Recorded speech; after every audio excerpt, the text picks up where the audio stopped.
ভোর 5:30টার সময় আমি কলকাতার চিতপুর স্টেশনে পৌঁছাই। পৌঁছানোর পর আমি ট্যাক্সি নিয়ে কলকাতার মার্কিউ স্ট্রিটে আসি। ট্যাক্সি ভাড়ার ব্যাপারে তো আমি আপনাদের জানাইছি যে ট্যাক্সি ভাড়াতে ওখানে কতটা সিন্ডিকেট, 500 টাকা ভাড়া চায় তারা। এ করতে করতে দাম দর করতে করতে 250-300 টাকা, লাস্টে আমি এর আগে 250 টাকায় আসলেও এবার 300 টাকায় আমার আসতে হয়েছে, কারণ আমি ট্যাক্সি পাইনি। 40-45 মিনিট আমি অপেক্ষা করছি, তাও পাইনি ট্যাক্সি। তো কলকাতা চিতপুর স্টেশনের এটাই একটা সমস্যা। তারপরে মার্কিউ স্ট্রিটে আমি আসি ট্যাক্সি নিয়ে। আসার পর এখানেও আমি 2 ঘন্টা হোটেল খুঁজি, কারণ আমার সাথে যারা কাশ্মীর ট্রাভেলে যাচ্ছেন, তো তাদের হোটেলেও আমি খুঁজতে খুঁজতে সকালবেলা হোটেল পাইনি। কোনো হোটেলে 1 রুম আছে, 2 রুম আছে, কোনো হোটেলে রুম নাই। তো এরকম একটা ঝামেলার মধ্যে পড়ছিলাম। তো এরপরে আমি অবশেষে 2 ঘন্টা ঘোরার পর আমি নিজে একটা হোটেলে উঠে গেছি। এটা হলো আপনার কলিং লেন, এই জায়গাটা আসলে কলিং লেনে এই হোটেলে আমি উঠছি।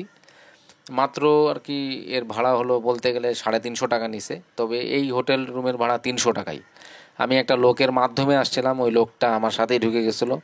ওই মনে হয় সিস্টেম করে 50 টাকা আসলে নিছিল, যার কারণে এটা 350 টাকা পড়ছে। বাট এটা কিন্তু 300 টাকারই হোটেল।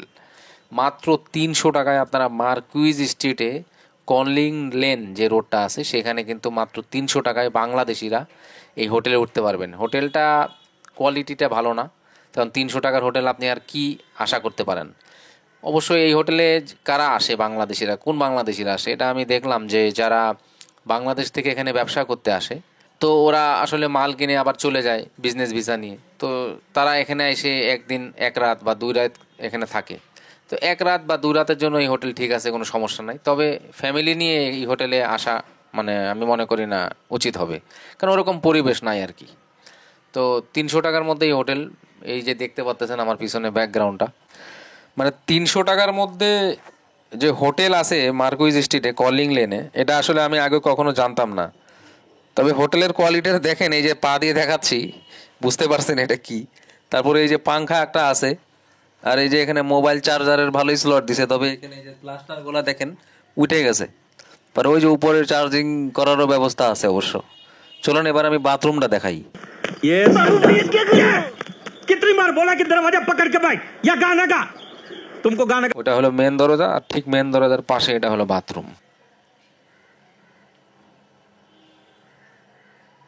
তো আপাতত আমি যেহেতু একদিনের জন্য হোটেলে উঠছি, এই জন্য আমি অত হাইফাই হোটেলে গেলাম না, মাত্র এই 350 টাকা দিয়ে আমি উঠলাম। তবে এটা মনে রাখবেন, এটা কিন্তু 300 টাকা। 50 টাকা হয়তো আমার কাছ থেকে এক্সট্রা নিছে, কারণ একটা দালাল আমার সাথে ছিল, তাকে 50 টাকা দেওয়া লাগছে। তো এটা 300 টাকারই হোটেল, ও আমাকে বলছিল এটা 300 টাকা।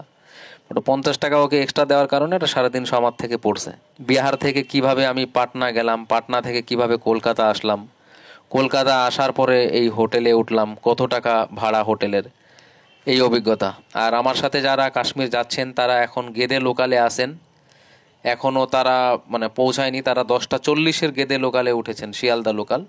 গেদে থেকে 10টা 40-এ ছাড়ছে, সেই ট্রেনটা আসবে হলো মোটামুটি 1টার দিকে।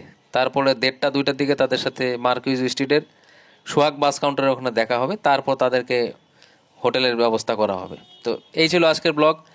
ভিডিওটি ভালো লাগলে অবশ্যই লাইক করবেন, শেয়ার করবেন, চ্যানেলটি সাবস্ক্রাইব করবেন। ফেসবুক থেকে যারা দেখছেন প্লিজ একটা শেয়ার দিবেন।